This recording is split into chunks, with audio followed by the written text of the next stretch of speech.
Écoutez, nous allons passer au médium des arts plastiques, que je ne veux pas reléguer en dernière, comme la dernière roue du carrosse, pas du tout, étant donné le talent que nous pourrons apprécier par l'intermédiaire des vues des peintures de Monique Virlode, dont son fils nous a rappelé tout à l'heure la déjà ancienne passion pour Saint John Perse. Et donc, vous avez retranscrit cette passion comme vos collègues artistes que nous avons écoutés avant vous, par l'image. Alors, dans une intention peut-être pas forcément illustrative, mais dans une intention qui serait celle de l'amitié artistique, de la correspondance. Comment vous avez conçu ce dialogue entre image et poésie? En fait, en écoutant l'ensemble des interventions, je dirais que je suis aussi une traductrice. Voilà. Je suis une traductrice parce que ce que je vais chercher derrière les mots, ce sont des forces vives. Et il faut dire que la poésie de Saint John Perse, comme l'a dit Guillaume, je l'ai rencontrée très tôt, je l'ai rencontrée à 20 ans. Et bien sûr, comme pour chacun d'entre nous, je pense que ce fut un choc, sinon une hallucination, mais qui reste un peu entre l'abstrait, le concret, entre, quelqu'un l'a dit, d'ailleurs je ne fais que répéter maintenant, venant en dernier, entre la protection et la projection, entre le singulier et l'universel. Donc je suis restée pendant des années dans cette dualité, tout en ayant en moi une résonance sensible, mais que je ne savais pas identifier. Alors, d'autant plus qu'elle apparaît quand même comme... elle ose des espaces sensibles, elle reste aussi très cachée dans ce qu'elle a de spirituel, donc elle est difficile à trouver, elle est difficile à percevoir. Mais... en ce sens-là, elle est restée pendant très longtemps fragmentée pour moi. Elle n'était qu'objet partiel, qu'objet poétique partiel. Donc je trouvais du goût, j'y trouvais de la saveur, mais dans des fragments. Et cette dualité-là me mettait assez mal à l'aise. Je l'ai vécue pendant des années et des années, mais j'ai continué à tenter de décrypter parce que quelque chose de plus fort peut-être m'encourageait à le faire. Jusqu'au jour où je suis allée voir une exposition de Soulages aux abattoirs à Toulouse. Et là, j'ai compris. Je ne sais pas ce que j'ai compris, mais j'ai compris que dans la dualité, c'était à l'époque où Soulages faisait des noirs et des blancs, alors que maintenant il est dans l'outre noir, qui est encore plus audacieux. Mais en tout cas, dans cette dualité du noir et du blanc, il y avait une autre force. Une force vive, une force agissante, comme je disais tout à l'heure, qui faisait le mouvement, qui faisait le vivant. Alors, par analogie, peut-être, et de façon assez subconsciente, je me suis dit que c'était là ce qui se passait derrière la poésie de Saint John Perse. Une autre force, un autre lien, et Soulages, il n'était pas là, hein, mais Soulages m'a dit « vas-y, peins ». Je n'avais jamais peint, mais j'aimais beaucoup... l'abstraction, j'aimais beaucoup les courants picturaux divers. Donc je suis rentrée, j'ai acheté un pinceau, j'ai acheté des toiles et j'ai peint. Et qu'est-ce que j'ai cherché? En fait, la poésie de Saint John Perse étant toujours là, elle s'est encore plus approchée de moi et j'ai pu, en peignant, chercher la signification motrice de ces phrases. Et le trait, bien sûr, la phrase est devenue un trait, elle est devenue une verticalité espérante, elle est devenue une horizontalité à l'infini, elle est devenue une oblique incertaine, elle est devenue des plans, voilà. Elle crée même un désordre dans sa force. Donc, elle s'est ordonnée, peu à peu. Et... en ayant conscience de ce que je faisais, en sachant que je venais ici, j'ai compris en fait les étapes qui me menaient à ce que j'appelle un tableau vivant. D'abord, il convient de créer un fond, une toile de fond. une toile de fond qui est la terre d'accueil, qui est la matrice. C'est dans cette terre-là, dans cette toile de fond, que la phrase va venir s'infiltrer, comme par une effraction lumineuse. Donc j'attends. Je fais le fond du tableau, je suis dans des ocres, des gris, des blancs, toujours mat d'ailleurs, et les couleurs se font et se défont jusqu'à ce qu'un sens dominant apparaisse. Et à ce moment-là, je reste dans ce lieu de force secrète, à l'affût, et la phrase arrive. Parce que bien sûr, j'ai pas mal de phrases dans la tête depuis 40 ans. Alors il y en a une qui arrive et quelquefois elle est un peu impatiente et rien ne lui convient. Le fond ne lui convient pas, alors je dis plus tard, hein, elle reviendra plus tard, je ne sais pas quand. Il y en a plein qui sont en attente.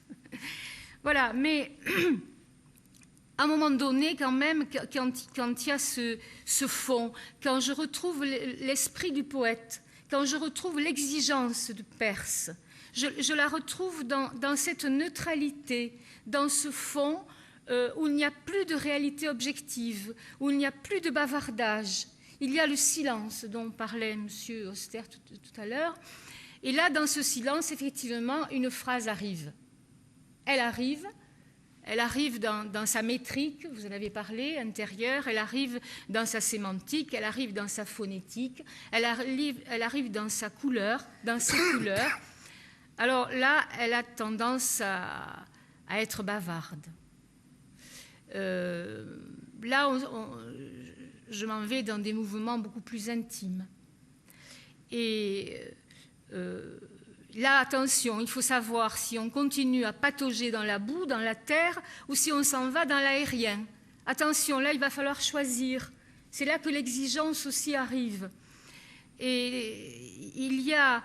Mais enfin, si le fond, quand même, est suffisamment présent, s'il y a ce vécu antérieur, si l'esprit du poète est respecté, alors la phrase vient un peu s'inscrire entre violence et retenue, comme disait Guillaume tout à l'heure, entre la fulgurance de l'autorité et la fulgurance de l'hésitation, comme dit Nicolas de Staël, bien sûr. Vous l'avez compris, je suis très, très influencée par lui. Et dans cette boue dans laquelle je patauge, en espérant la lumière, comme disait Claudel d'ailleurs, quelle boue merveilleuse que les nymphéas de Monet, on en est là. Eh bien, la couleur arrive aussi, bien sûr, avec le trait. Et là, il y a une espèce de rivalité. Qui sera plus léger, qui sera plus lourd? La couleur a tendance à aller beaucoup plus loin, beaucoup plus fluide que la phrase elle-même. Ou alors, à contrario, je vais chercher, si la phrase est légère, je vais chercher la lourdeur qui l'a fait arriver. Si la phrase est bavarde, je vais chercher le silence qui a amené ce bavardage. Et par là même, si vous voulez, mon tableau devient vivant parce qu'il est dans un mouvement vivant. J'ai trouvé le lien et j'engage l'œil du spectateur dans cette tension, dans ce devenir. Je laisse un espace, justement, enfin, vous savez, c'est tout un imaginaire, hein, mais justement pour que la réalité vivante du tableau se fasse dans des forces imaginées. Il faut que le spectateur... l'œil du spectateur contribue au tableau. C'est-à-dire qu'il faut que le noir continue à noircir, il faut que le rouge continue à rougir, il faut qu'il y ait un mouvement vivant vers la lumière. Et en fait, je crois que c'est ça, je cherche un engagement, je cherche une solidarité, je cherche à partager cette nécessité intérieure qui m'a amenée là. Et je cherche aussi peut-être à partager cette certitude que j'ai, que la poésie, comme la lumière, sont une matière vivante. Voilà, je crois que j'ai fait le topo. Vous avez parlé de choses essentielles, notamment en termes de décryptage, vous aviez commencé là-dessus. Oui. Et progressivement, vous nous avez expliqué finalement comment votre création s'institue en dialogue également. Oui. C'est un dialogue qui est dynamique, qui n'arrête jamais. Oui, non. Voilà, donc c'est une continuité. Oui. Voilà, donc vous instaurez entre l'œuvre et vous une continuité que l'œuvre elle-même veut restituer. Oui. C'est ce que je trouve tout à fait intéressant. Et il y a un point auquel je pensais quand vous parliez de votre influence par Nicolas de Staël, effectivement, que l'on peut constater. C'est que Florentine Mulsan, quand on avait discuté en 2004 à propos de certaines références picturales qui vous importaient, vous nous aviez beaucoup parlé également de Tout à fait. Nicolas de Staël. J'ai écrit, j'aime énormément votre peinture, madame. Merci. Et c'est vrai que quand j'en ai vu les premières toiles, j'ai tout de suite pensé à Nicolas de Staël. J'ai écrit une pièce pour flûte, pour 4 flûtes, en fait, pour un soliste qui utilise les 4 flûtes, le piccolo, la flûte en sol, la flûte en do et la flûte basse, sur une toile de Nicolas de Staël qui s'appelle Intérieur. Ça a été, sur mon catalogue d'œuvres, la seule fois où je me suis inspirée d'une œuvre picturale, mais c'était Nicolas de Staël, effectivement. Là, j'ajoute maintenant que suite à une expo que j'ai faite à Paris, grâce à une amie d'ailleurs, qui m'a trouvé une galerie, que je remercie ici, parce que c'est important. C'est ce qui me permet d'être là aujourd'hui. J'ai revu une expo de ta pièce et voilà, je suis plutôt maintenant vers ta pièce parce que je crois terriblement au mat. Le mat contient la lumière et je crois terriblement à la matière. Voilà, l'être de la matière. Est-ce qu'il y a éventuellement une façon chez vous de vous positionner par rapport aux autres plasticiens qui se sont inspirés de Saint John Perse? Je pense particulièrement à Zhao Wuqi, puisque nous l'avons évoqué plus tôt. Zhao Wuqi ou bien de Kiriko, par exemple, qui a travaillé beaucoup sur Anabase. Non, enfin j'aime beaucoup, mais je le trouve trop fluide. J'ai parlé de matière, j'ai parlé de boue, j'ai parlé de terre. Je suis une terrienne et je ne peux partir que de là, pour le moment. Bien que j'ai aussi essayé de capter la fluidité aussi, mais j'en fais une matière aussi. Je ne sais pas faire le mouvement pour le mouvement. Peut-être encore, hein. Voilà. En tout cas, ça évoque la façon d'approcher la poésie de Saint John Perse, qui est celle de Guillaume Virlode aussi. C'est-à-dire cet attrait pour le brut. Voilà. Je pense au sortir du symbolisme, je crois que c'était Charles-Louis Philippe qui avait dit « Il nous faut des barbares ». Oui. Et Saint John Perse est un Nietzschéen. Donc c'est une poésie brute, une poésie violente. Ouais, exactement. Et c'est ce qui vous C'est la fascination du brut. Je l'oppose aussi à l'abstraction de Saint John Perse, hein, parce qu'il est les deux. C'est ça sa modernité, c'est ça son envergure, c'est qu'il est les deux. Il récusait le terme d'abstraction pour sa part. Hein. Il disait qu'il fallait toujours concevoir sa poésie comme ayant une emprise au sol. Au réel. J'entends abstraction comme un art d'assembler, d'unir ou d'opposer des forces. Abstraction, je ne sais pas ce que ça veut dire autrement. D'accord. C'est un champ d'investigation de force. Ah, c'est comme ça que je dans cet ordre d'idées-là, oui, effectivement. Et c'est ce que j'ai trouvé chez Soulage. Oui. On peut parler d'éclat des contraires. Voilà. Comme on a parlé une grande persienne, Colette Camelin, l'éclat des contraires. Le fait de faire s'entrechoquer des forces contraires. Voilà.